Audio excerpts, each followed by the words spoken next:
Ezra తీసుకున్న తీర్మానం ఏంటంటే వీటన్నిటి నుంచి మమ్మల్ని తప్పించాలంటే దేవుని కృప ఉండాలి. దేవుని కృప మన మీదకి రావాలంటే అబ్బాయి మన అందరం ఏం చేద్దామంటే ఉపవాసం ఉందామయ్యా. ఉపవాసం ఉన్నారండి. ఉపవాసం ఉండటం ద్వారా దేవుడు వారికి విజయాన్ని ఇచ్చాడండి. ఏం చెప్తున్నానంటే ఉపవాసం ఉండే బిడ్డలు ధన్యులండి. ఉపవాసం ఉండటానికి చేర్చబడినటువంటి వాళ్ళు ధన్యులు. మీరు అసలు ఈ సన్నిధిలో ఉండాలంటే మీరు చాలా ధన్యులు. మీరు ఇలా ప్రేరేపించబడి వచ్చి ఇలా దేవుని సన్నిధిలో ఉండి ఈ 7 దినాలు ఉపవాసం ఉంటున్నారంటే ధన్యులు. దీనికి భవిష్యత్తులో మీరు అద్భుతమైన కార్యాలు చూడబోతున్నారు. నమ్మిన వాళ్ళు గట్టిగా చప్పట్లు కొట్టండి. హల్లెలూయా. ఏం చూడబోతున్నారు? భవిష్యత్తులో గొప్ప కార్యాలు చూడబోతున్నారు.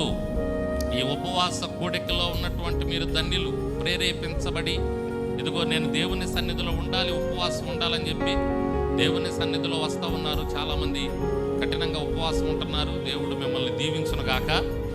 ఉపవాస కూడికలో చేసే ప్రార్థన వ్యర్థంగా పోదు. మామూలు ప్రార్థనే వ్యర్థంగా పోదు. దేవుడు ఎట్టాడు.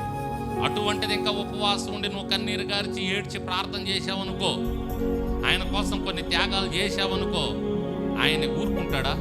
సహాయం చేయకుండా ఉంటాడా? ఆయన హస్తము కురచకాలేదు కదా, తప్పకుండా సహాయం